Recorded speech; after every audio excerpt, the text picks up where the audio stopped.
요새는 목사라고 내놓기가 조금 어려운 시대에 살고 있는 것 같습니다. 예전에는 목사님은 어떻게 보면 성직자 같은 대우를 해줬는데 요새는 좀 그렇지 않은 분위기 같습니다. 또 믿는 크리스천들도 내가 교회 다니고 있다라고 선뜻 얘기하기가 어려운 시대에 살고 있습니다.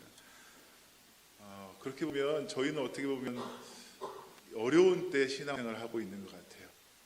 또 남들이 놀고 있는 일요일날 어디 놀러 가지도 않고 이곳에 모여서 예배드리고 있고, 또 다른 사람이 그 인생을 탕진하면서 즐기며 살고 있는데 우리는 온전하게 살아야 된다는 마음으로 그렇게 살아가고 있고, 또 우리는 믿음도 있는 모습으로 행동도 온전하게 해야 된다는 그런 마음으로 살아가고 있습니다. 옳은 행동으로 구원을 받을 수는 없지만요, 구원받은 사람은 옳은 행동을 해야 됩니다. 그것 때문에 우리 삶이 조금은 어떻게 보면 믿지 않는 사람들과 다른 모습으로 살아가고 있는 것 같습니다. 믿지 않는 사람도요, 교회 다니는 사람이면 이 정도는 해야 되지 않나 말은 안 하지만 그런 가치관을 다 갖고 있습니다. 그래서 다른 사람과 똑같이 실수를 해도 교회 다니는 사람에게 더 많은 질책이 쏟아지곤 합니다. 그런데 우리는 어떻게 살아야 될까요? 지금 이 시대에 좀 더 주님과 동행하면서 승리하는 삶을 살아가야 되지 않겠습니까?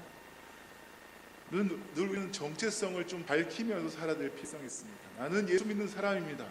나는 주님을 구주로 영접한 사람입니다.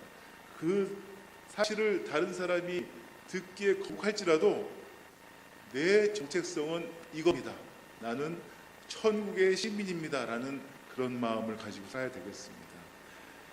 예수 그리스도를 통해서 부르는 사람은요, 세상이 감당하지 못합니다. 그런 삶을 우리가 살았으면 좋겠습니다. 고린도전서 12장 1절에서 3절 보면 다음과 같은 말씀이 있는데요, 함께 읽어보도록 하겠습니다. 시작. 형제들아, 시한 것에 대하여 나는 너희가 알지 못하기를 원하지 아니하노니 너희도 알거니와 너희가 이방인으로 있을 때 말 못하는 우상기로 그때로 끌려갔느니라. 그러므로 내가 너에게 아뢰노니 하나님을 영으로 말하는 자는 누구든지 예수를 저주할 자라 하지 아니하고 또 성령으로 아니하고는 누구든지 예수를 주로 할 수 없느니라. 아멘. 성령이 아니면 예수를 주라 할 수 없습니다. 바로 그분이 우리와 함께 계십니다.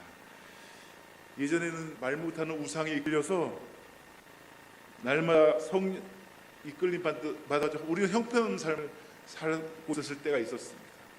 그러나 성령님을 통해서 우리가 예수 그리스도를 영접한 그때부터는 180도로 다른 삶을 살게 되었습니다.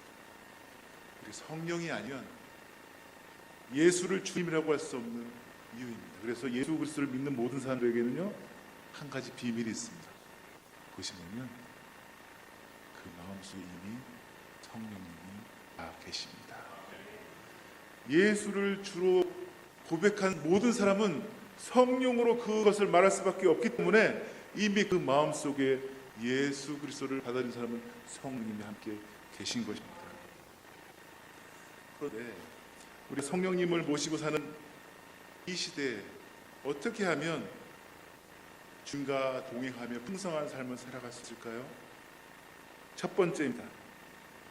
우리가 알아야 될 첫 번째는 성령님은 절대로 우리를 떠나지 않으십니다. 함께 해보겠습니다. 성령님은 절대로 우리를 떠나지 않으십니다. 아멘. 주님께서는 절대로 우리를 떠나지 않겠다고 약속하십니다. 요한복음 14장 16절에 이렇게 말씀하십니다.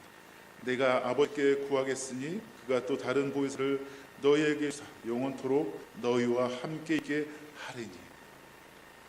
언제 동안 함께 있겠다고 하셨다고요? 영원토록. 영원토록 바로 우리와 함께 있다고 얘기하고 있습니다. 요한복음 14장 17절에 또 이렇게 얘기하고 있습니다. 그는 진리의 영이라 세상은 능히 그를 받지 못하나니 이는 그를 보지도 못하고 알지도 못하라. 그러나 너희는 그를 아나니 그는 너희와 함께 거하시며 또 너희 속에 계시겠습니다. 너희는 그를 안다고 얘기하고 있습니다. 여러분은 바로 성령님을 알고 있습니다. 예수님께서는요 승천하기 전에 또 다른 보혜사를 우리에게 보내주시겠다고 약속하셨습니다. 그런데 구약에서는요 그렇지 않았습니다. 구약의 많은 주님의 사람들은 성령이 임했다가 하나님이 그 사람이 오시기에 쓰임 받지 못한다고 생각하면 그 성령이 떠나가 버리셨습니다. 시편 51편에 보면 우리아의 아내 바세바를 범한 다윗이 선지자 나단의 책망을 듣고 고백한 말씀이 쓰였습니다. 함께 읽어보도록 하겠습니다. 시작. 주의 얼굴을 내 죄에서 돌이키시고 내 모든 죄악을 지워주소서. 하나님이여 내 속에 정한 마음을 창조하시고 내 안에 정직한 영을 새롭게 하소서. 나를 주 앞에서 쫓아내지 마시며 주의 성령을 나에게서 거두지 마소서. 주의 구원의 즐거움을 내게 회복시켜 주시고 자원한 심령을 주사 나를 붙드소서. 아멘. 여기 보면 11절에 나를 주 앞에서 쫓아내지 마시며 주의 성령을 내게서 거두지 마옵소서라고 고백하고 있습니다. 이것이 바로 구약과 신약의 차이입니다. 신약에서는 마가의 다락방에서 120분과 성령을 받은 이후로 성령님이 영원토록 너희와 함께 있다 약속하신 그 약속 때문에 비록 우리가 약하고 연약하고 죄를 진다 할지라도 성령님은 절대로 우리를 떠나지 않으시는 분이십니다. 보혜사라는 말은요 헬라어로 파라클레토스라는 말인데 이것을 다르게 얘기하면 위로자, 도와주시는 분 이렇게 해석할 수가 있습니다. 여기 보면 또 다른 보혜사라고 얘기하고 있죠. 그러면 진짜 보혜사가 있었는데 또 다른 보혜사를 보내주겠다고 얘기하고 있습니다. 보혜사는 누구일까요? 바로 예수님을 얘기하고 있습니다. 요한일서 2장 1절을 한번 읽어보도록 하겠습니다. 시작. 나의 자녀들아 내가 이것을 너희에게 쓰면 너희로 죄를 범하지 않게 하려 함이라. 만일 누가 죄를 범하여도 아버지 앞에서 우리에게 대언자가 있으니 곧 의로우신 예수 그리스도시니라. 바로 예수님 바로 우리의 보혜사이십니다. 근데 그분이 떠나시기 전에 하늘로 승천하시기 전에 또 다른 보혜사를 우리에게 보내주시겠다고 약속하셨습니다. 요한복음 14장 26절입니다. 시작. 보혜사 곧 아버지께서 내 이름으로 보내실 성령 그가 너희에게 모든 것을 가르치고 내가 너희에게 말한 모든 것을 생각나게 하시라. 아멘. 아버지께서 내 이름으로 보내실 성령 바로 성령님을 보혜사로 보내주겠다고 말씀하셨는데 요한복음에는 그 다음 제가 똑같은 말이 있습니다. 요한복음 19장 26절에 한번 읽어보도록 하겠습니다. 시작. 내가 아버지께로부터 너에게 보낼 보혜사 곧 아버지께로부터 나오는 진리의 성령이 보실 때에 그가 나를 증언하실 것이라. 성령님은 또 이런 분이십니다. 예수님은 육신을 입고 오셨기 때문에 시간적인 제한이 있습니다. 그렇지만 성령님은 지금도 계시고 예전도 계시고 지금도 계시고 미래도 함께 계시는 영원 불변의 하나님이십니다. 그분은요 인격이 있으신 분, 어떤 신령한 느낌 이것이 아니라 성령 하나님이십니다.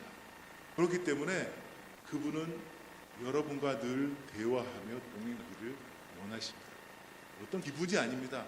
이전에는 성령 받기 위해서 기도원 뒷산에서 소나무 뿌리를 붙잡고 이 소나무 뿌리를 뽑아야 된다, 성령을 받겠다 막 이렇게 했던 적이 있었습니다.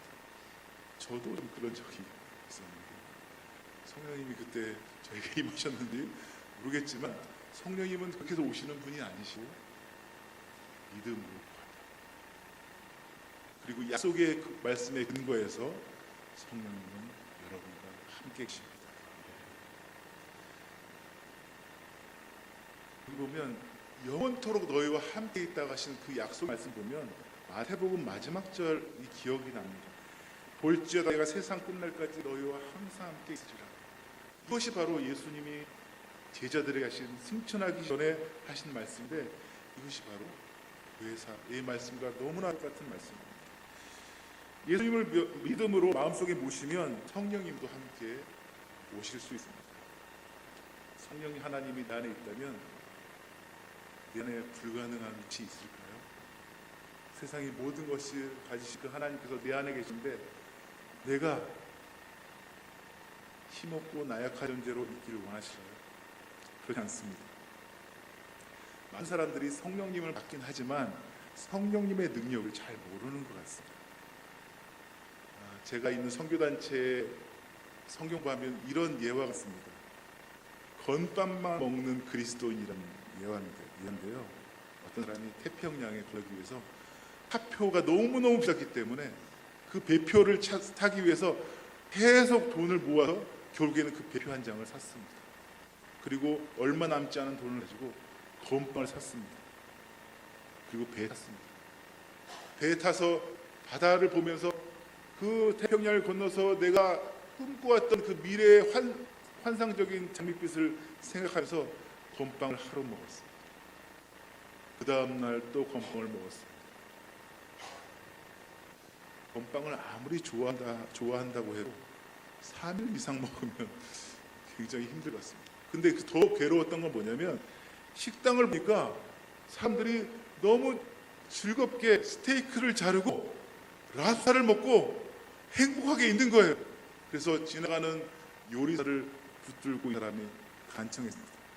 요리사님, 제발 저에게 저 식당에서 한 번만 식사를 하게 해주십시오. 그렇다면 내가 가판 청소도 하고 식당에서 그릇도 씻고 열심히 하겠습니다.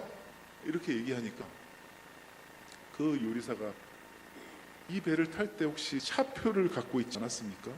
그 차표에는 음식값이 포함되어 있습니다. 음식값이 포함되어 있다는 것을 모르고 이 사람은 계속 건빵 먹고 있었다는 거예요.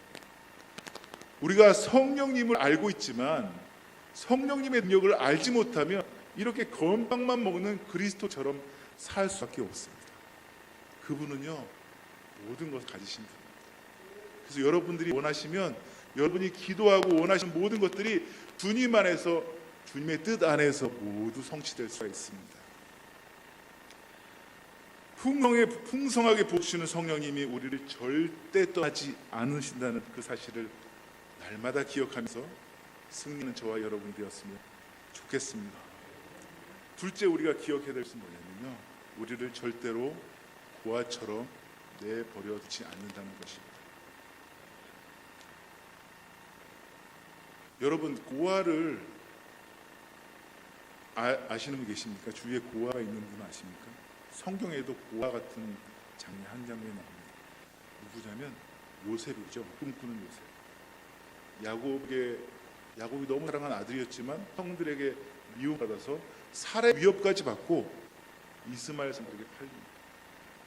얼마 전까지만 해도 아버지에게 사랑받던 그가 정말 고아가 됐습니다. 주위에 아무도 도와줄 사람이 없었습니다.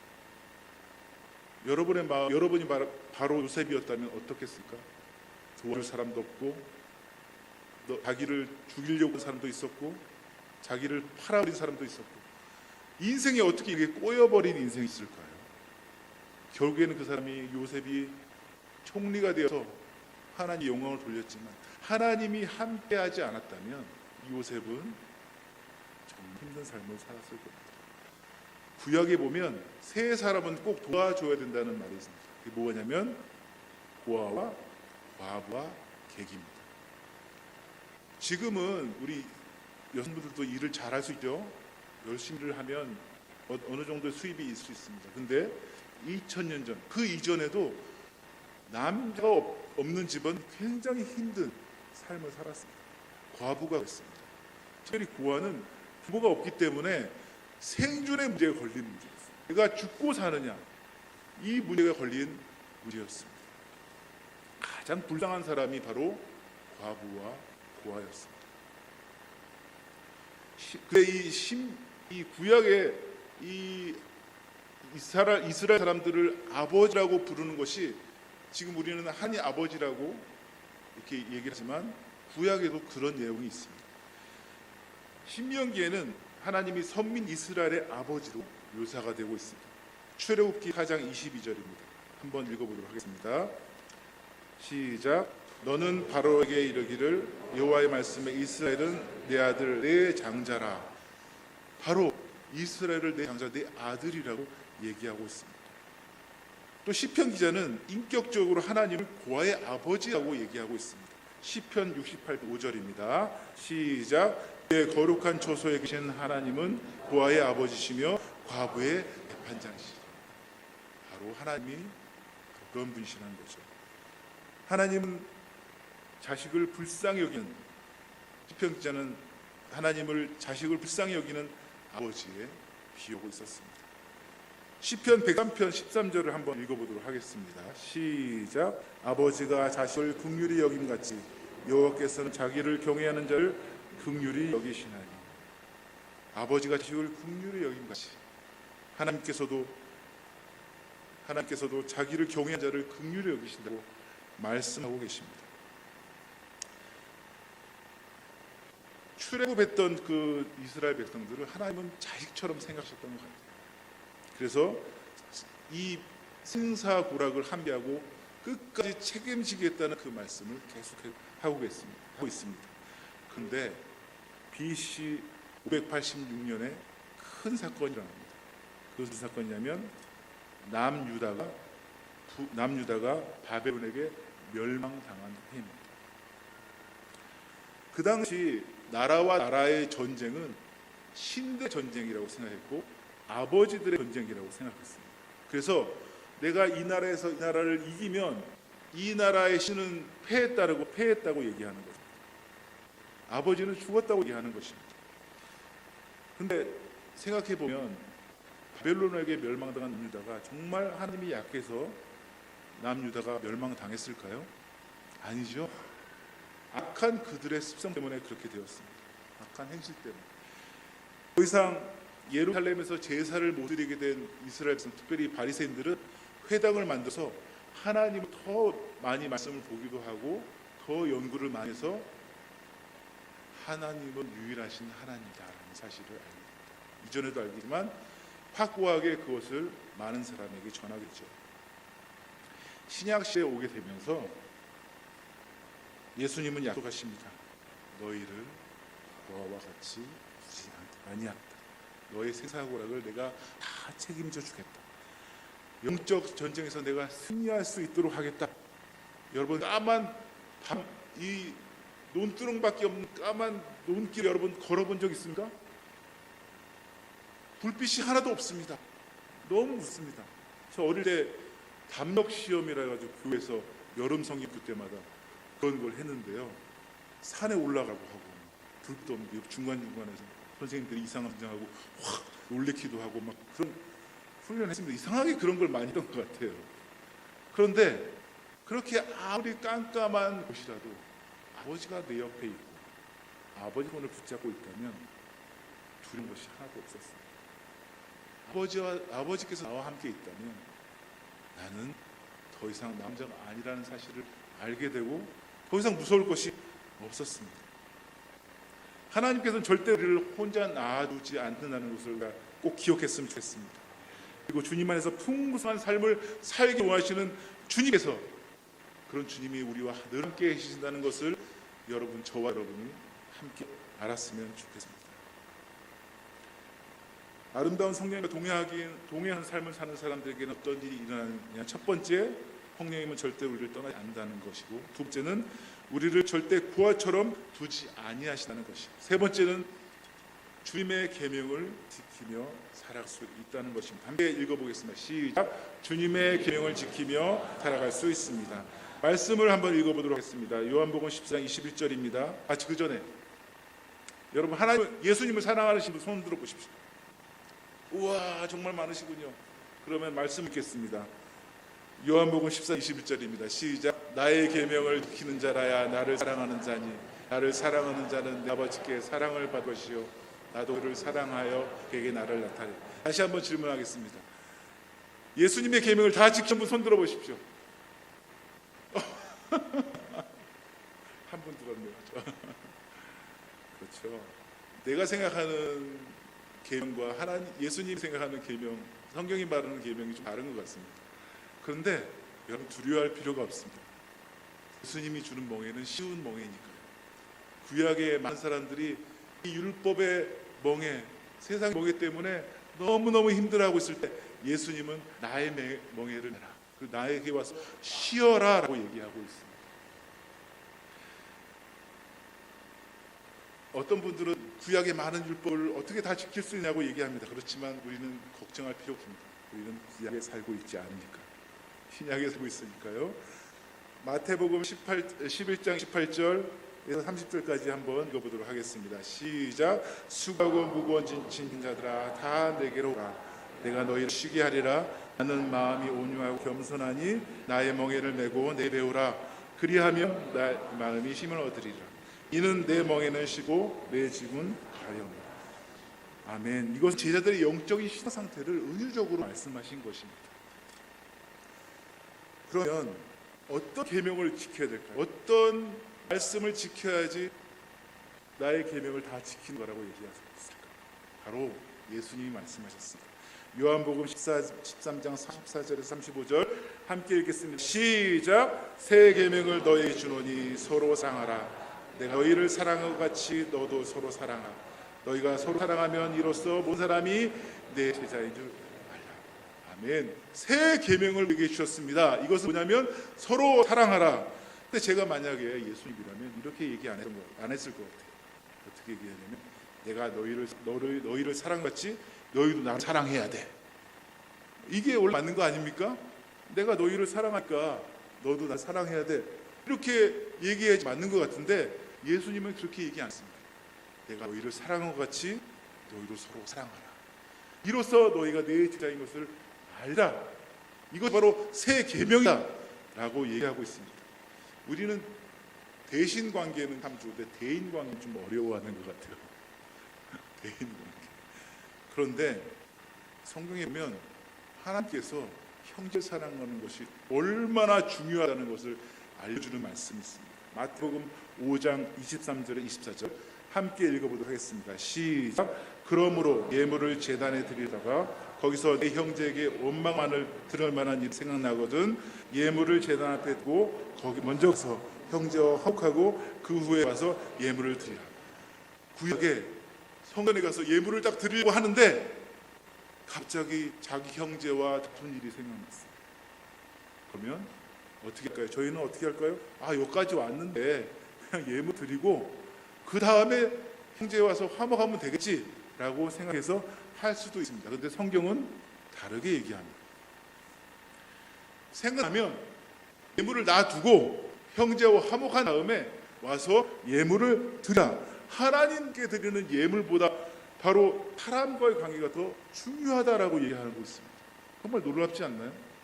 왜냐하면 그 사람도 그 형제도 예수님 하나님이 필요한 사람이기 때문입니다. 또 한 가지 문제가 있습니다. 이 말씀은 갈릴리에서 한 것이고요. 그리고 예물은 예루살렘에서 드리고 여러분 갈릴리와 예루살렘의 거리가 얼마 정도 되는지 아십니까? 직선으로 170km입니다. 근데 사마리아가 중간에 있기 때문에 직선으로 가지 않고 디귿자 형식으로 가려는데 그렇게 되면 230km나 됩니다.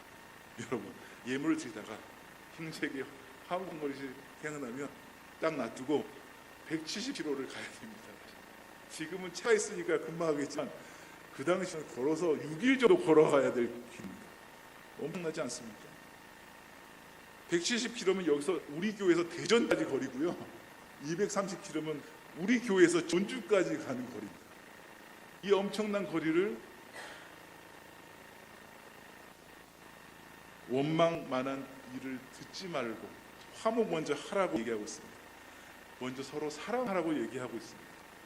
목숨 걸고 사랑해야 됩니다. 이제는 우리가 목숨 걸고 하나님 사랑하듯이 우리 공동체를 사랑해야 되는 것입니다.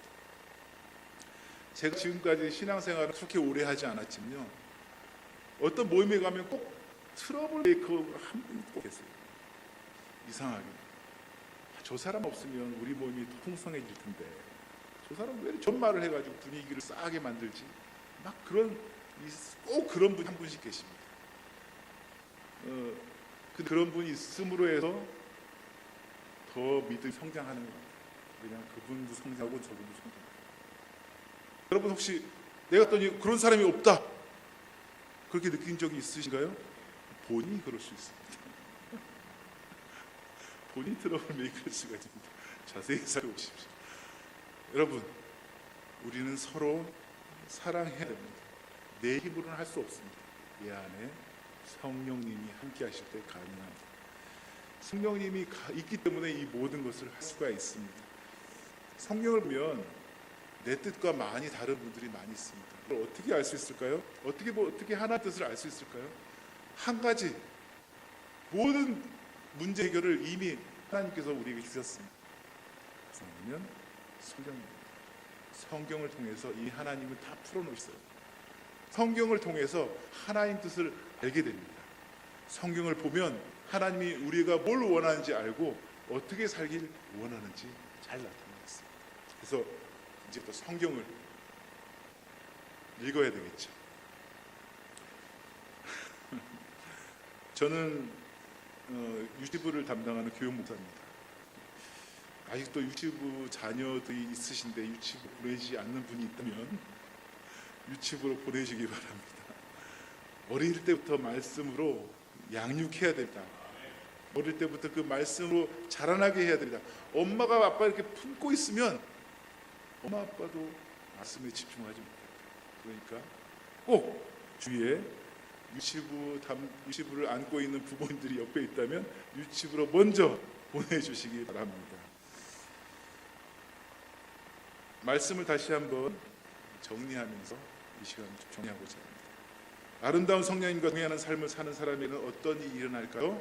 첫 번째, 함께 읽어보도록 하겠습니다. 첫 번째, 성령님은 절대로 떠나지 않으십니다. 둘째, 우리를 절대로 고아처럼 두지 않으십니다. 셋째, 주님의 계명을 지키며 살아갈 수 있습니다. 아멘. 이 세 가지를 늘 기억하면서 성령님으로 풍성한 하루 되시기를 예수님의 이름으로 축원합니다. 아멘. 함께 기도하겠습니다.